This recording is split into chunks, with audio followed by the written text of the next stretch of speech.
ನಾವು ನಮ್ಮ ಹುಡುಗರೆಲ್ಲ ಇವತ್ತು ಸಪ್ಲಮ್ಮನ್ ಜಾತ್ರೆಗೆ ಬಂದಿದ್ದೀವಿ. ಸುತ್ತ ರೌಂಡ್ ಹೊಡ್ಕೊಂಡು ಜಾತ್ರೆ ಎಲ್ಲ ಸುತ್ತಾಡ್ಕೊಂಡು ಹೋಯ್ತಾ ಇದ್ದೋ. ಈ ದನಗಳನ್ನ ಘಾಟಿ ಸುಬ್ರಹ್ಮಣ್ಯ ಜಾತ್ರೆಯಲ್ಲಿ ನೋಡಿದ್ದು, ಇವಾಗ ಈ ಜಾತ್ರೆಗೂ ತಗೊಬಂದವ್ರೆ. 30-40 ರೂಪಾಯಿ 20 ರೂಪಾಯಿ ಇಸ್ಕೊಂಡ್ರು. ಘಾಟಿ ಪುಸ್ಕಟೆ ಕೊಟ್ರು. ಘಾಟಿ ಇಲ್ಲಿ ಇದ್ರ ಜಾತ್ರೆ ಜಾಸ್ತಿ ಆಗ್ತದೆ. ದೇವಸ್ಥಾನ ಕೇಳ್ತಾರ ನೋಡಿ, ತಹಶೀಲ್ದಾರೆ ಕೂಗಿರೋದು ದೇವಸ್ಥಾನದಲ್ಲಿ. ತಹಶೀಲ್ದಾರ್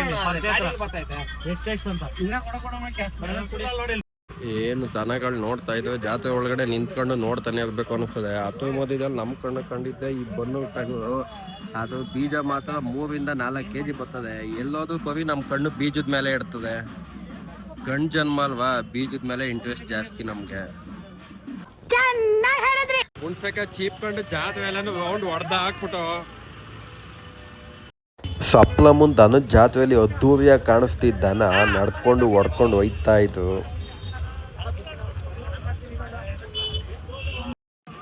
ಇಲ್ಲೊಬ್ಬ ಸಿದ್ಧ ಬಂದೋಟಾಗೂ ಹಿಡ್ಕೊಂಡು ಹೋಯ್ತವನೆ. ಅವ್ ಬರ್ತಾ ಇಲ್ಲ, ಅವ್ನು ಬಿಡ್ತಾ ಇಲ್ಲ. ಕೊನೆಗೂ ಏನೇನೋ ಸಾಧನೆ ಮಾಡ್ತವನೆ.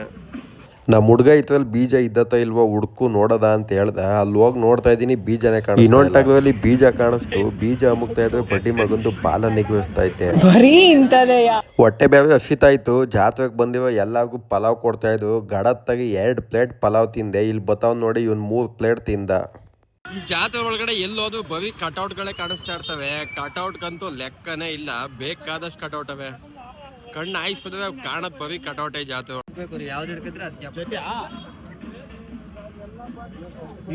ಬಂದೋಟಾಗೂ ವ್ಯಾಪಾರ ಮಾಡ್ತಾವೆ.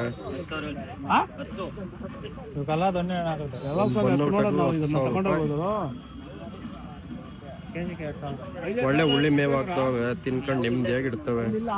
ಕೋಟೆ ತಲಬಳ್ಳಿಯರು ಬರೀ ಬೀಜದ ಹೊರಗಿನ ಸಾಕೊಂಡವ್ರೆ. 5 ಅವೆ ಟೋಟಲ್ ಆಗಿ. 5ರಲ್ಲಿ 2 ಮಾತ್ರ ಸಕ್ಕತ್ತಾಗವೆ. ನೆಮ್ಮದಿಯಾಗಿ ಹುಲ್ ತಿನ್ಬಿಟ್ಟು ಮಲಕ್ ಮಾಡ್ತೈತೆ. ಮಲಗಿರೋದನ್ನ ಎದೋಳಿಸ್ಬಿಟ್ಟು ವಿಡಿಯೋ ಮಾಡ್ತಾ ಇದೀವಿ. ಬೇಡ, ದಯಮಾಡಿ ಬೇಡ. ಈ ಜಾತ್ರೆಯಲ್ಲಿ ಚಪ್ರಗಳಿಗೇನು ಲೆಕ್ಕನೇ ಇಲ್ಲ. ಒಂದ್ ಕಡೆಯಿಂದ ಚಪ್ರನ ಕಟ್ ಮಾಡ್ಕೋವೆ ಎಲ್ಲಾ ಕಡೆನೂ. ಓವಿಗಳು ಸಾಕೋದು ಅಂದ್ರೆ ನಮ್ ಜನಗಳಿಗೆ ಏನ್ ಖುಷಿನೋ. ಬರೀ ಜಾತ್ರೆ ತುಂಬಾ ಬರೀ ಓವಿಗಳೇ ಅವೆ.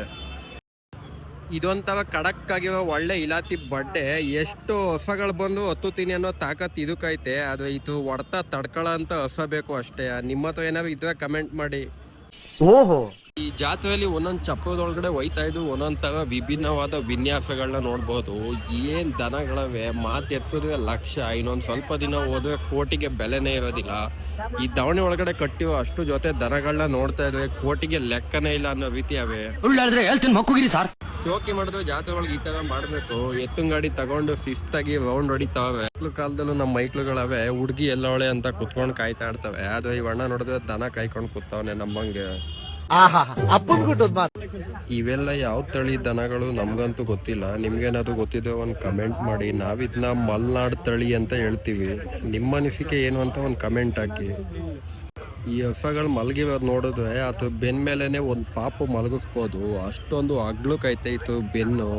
ಈ ತರ ಓವಿಗಳಿಗೆ ಬರೆ ಎಳಿಯೋದು ಯಾಕೆ ಅಂತ ಹೇಳಿದ್ರೆ ಚರ್ಮ ರೋಗ ಬರ್ಬಾರ್ದು ಅನ್ನೋದು ಒಂದು. ಮತ್ತೆ ಇನ್ನೊಂದು ಏನಕ್ಕೆ ಅಂತ ಹೇಳಿದ್ರೆ ಯಾರು ದನಗಳಿಗೆ ಕಣ್ಣು ಹಾಕಿದ್ರೆ ಕಣ್ಣು ಹಾಕ್ಬಾರ್ದು ಅಂತ. ಇವತ್ತು ಕಾಲದಲ್ಲಿ ಹುಡುಗಿವೆಲ್ಲ ಲಿಫ್ಟಿಗೆ ಹೆಂಗೆ ಹಾಕೋ ಓಡಾಡ್ತವೆ ಆ ಥರ ದನಗಳಿಗೆ ಈ ಥರ ಬರೆ ಹಾಕಿದ್ರೇನೆ ಚೆನ್ನಾಗಿ ಕಾಣಿಸೋದು. ದನಗಳಿಗೆ ಮೇವು ಚೆನ್ನಾಗಿ ಜೀವನ ಕ್ರಿಯೆ ಆಗಲಿ ಅಂತ ಇವಣ್ಣ ಏನೋ ಮದ್ದು ಮಾಡಿ ಇಟ್ಟವ್ರೆ, ತಿನ್ನಿಸ್ತಾವ್ರೆ ಅದನ್ನ. ನಾನು ಎಷ್ಟೋ ಜಾತ್ರೆನ ಸುತ್ತಾಡಿದೆ. ಇದೊಂಥರ ವಿಭಿನ್ನವಾಗಿ ಕೃಷ್ಣನ್ ಇಟ್ಟವ್ರೆ ಇಲ್ಲಿ. ನಮ್ಮ ಹುಡುಗರೆಲ್ಲ ದನಗಳು ನೋಡೋದಕ್ಕೆ ಅಂತ ದಾವಣಿ ಒಳಗಡೆ ಹೋದ್ರು. ಇವ್ರು ಸ್ವಲ್ಪ ನಮ್ಮ ಹುಡುಗಂಗೆ ಪರಿಚಯ ಇರೋರು 3 ಜನನು ಮೊದಲೇ ಹೋಗಿ ನಿಂತ್ಕೊಂಡು ಮಾತಾಡ್ತಾವ್ರೆ ಇವಣ್ಣನ ಜೊತೆ. ಇದು ಹೆಸರು ಏನು ಅಂತ ನನಗೆ ಕರೆಕ್ಟಾಗಿ ಗೊತ್ತಿಲ್ಲ. ಒಬ್ಬರು ಬೆತ್ತ ಅಂತ ಹೇಳೋದು, ಇನ್ನೊಬ್ರು ಚಾಟಿ ಅಂತ ಹೇಳೋದು. ಆದರೆ ಇದನ್ನ ಮಾಡಿಸೋದಕ್ಕೆ 4,00,000 ರೂಪಾಯಿ ಖರ್ಚಾಯ್ತಂತೆ ಅವ್ರಿಗೆ. ಯಾಕಂದ್ರೆ ಇದರಲ್ಲಿ ಏನೋ ಬೆಳ್ಳಿ ಐಟಮ್ ಹಾಕಿದಾರಂತೆ. ಇಲ್ಲಿ ಕಾಣಿಸ್ತಾ ಇರೋದೆಲ್ಲ ಬೆಳ್ಳಿ ಅಂತ ಹೇಳೋದು. ಏನು ಅಂತ ಸರಿಯಾಗಿ ಗೊತ್ತಿಲ್ಲ. ನಿಮ್ಗೇನಾದ್ರು ಇದ್ರ ಬಗ್ಗೆ ಗೊತ್ತಿದ್ರೆ ಒಂದು ಅನಿಸಿಕೆನ ಒಂದು ಕಮೆಂಟ್ ಮೂಲಕ ತಿಳಿಸಿ. ಇದು ಹೆಸರು ಏನು ಅಂತ ನಿಮ್ಗೇನಾದ್ರು ಗೊತ್ತಿದ್ರೆ ಸ್ವಲ್ಪ ಹೇಳಿ. ಮಲಗಿರೋ ದನಗಳನ್ನ ಅಣ್ಣ ಒಬ್ರು ನೋಡ್ಬೇಕು ಅಂತ ಎದೊಳಿಸ್ತಾವೆ.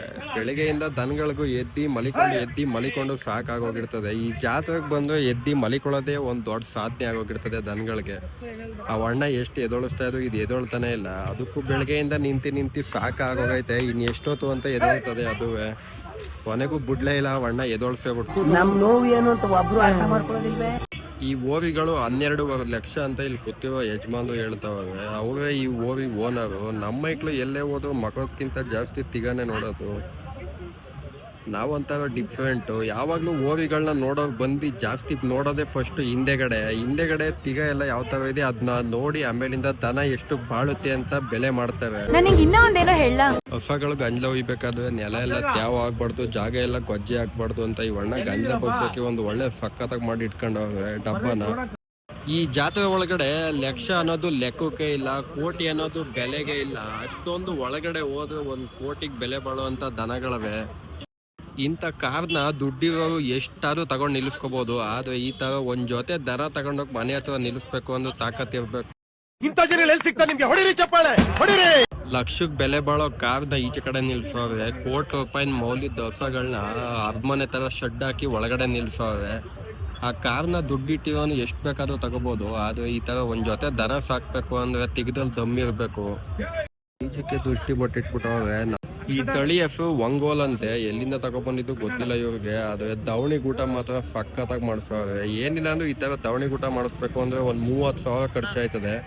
ದವಣಿ ಗೂಟ ಮಾಡ್ಸೋದ್ ಮುಖ್ಯ ಅಲ್ಲ, ಈ ತರ ಡಿಸೈನ್ ಮಾಡ್ಸೋದೈತಲ್ಲ ಅದು ಸಖತ್ತಾಗೈತೆ. ಆ ದನಗಳನ್ನ ಹೊಡಿಯೋ ಚೌಟಿ ಅಂತೂ ಇನ್ನೂ ಸಖತ್ತಾಗೈತೆ. ಬೀಜಕ್ಕೆ ಒಳ್ಳೆ ಸಖತ್ತಾಗಿ ಕುರ್ತಿಟ್ಟವ್ರೆ. ಅದ್ ನೋಡಿದ್ರೆ ಒಣ್ಣನ್ ಬಿಡ್ತಾನೆ ಇಲ್ಲ, ನೆಗದಿ ಮಾಡತೈತೆ ಒಣ್ಣನ್ ಮೇಲ್ಗಡೆಗೆ. ಒಣ್ಣ ಎಷ್ಟೊಂದು ಪ್ರೀತಿಯಿಂದ ಸಾಕೋನೋ ಗೊತ್ತಿಲ್ಲ ಅದನ್ನ. ಈ ದವಣಿಗೆ ಅಲಂಕಾರ ಮಾಡೋದಕ್ಕೇನೆ ಮಿನಿಮಮ್ ಏನಿಲ್ಲ ಅಂದ್ರೆ 50,000 ರೂಪಾಯಿ ಖರ್ಚಾಗ್ಬೋದೇನೋ. ತೆಂಗಿನ ಗರಿಯಿಂದ ಎಳೆದು ಹೂನಾರ ಎಲ್ಲಾನು ದೂರಿಯಾಗಿ ಅಲಂಕಾರ ಮಾಡ್ತಾವ್ರೆ.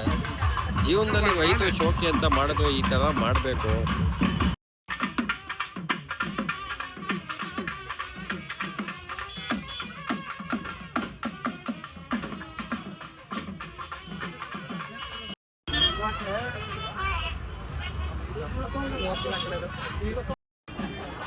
ಏನ್ ಜಾತ್ರೆ ಒಳಗಡೆ ನೋಡ್ತಾ ಇದ್ರೆ ಒಂದ್ ಜೊತೆಗಿಂತ ಒಂದ್ ಜೊತೆ ವಿಭಿನ್ನವಾಗವೆ.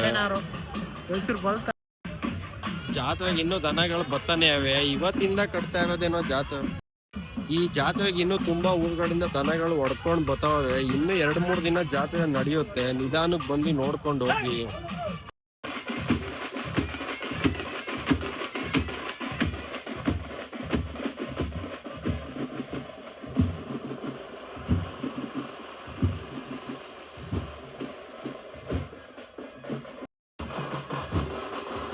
ಸಂತೋಷಗಳನ್ನು ಓದಿಗಳು ನೋಡೋದ ಅಂತ ಬಂದು ಈ ದಾವಣಿ ಒಳಗಡೆ ಜನ ಸಾಗವೇ ತುಂಬಿಟ್ಟೈತೆ. ಅದ್ರೊಳಗಂತೂ ಭಯಂಕರ ಧೂಳಿತ್ತು. ಜನ ಓಡಾಡಿ ಮಣ್ಣೆಲ್ಲ ಧೂಳಾಗಿ ಹೋಗೈತೆ.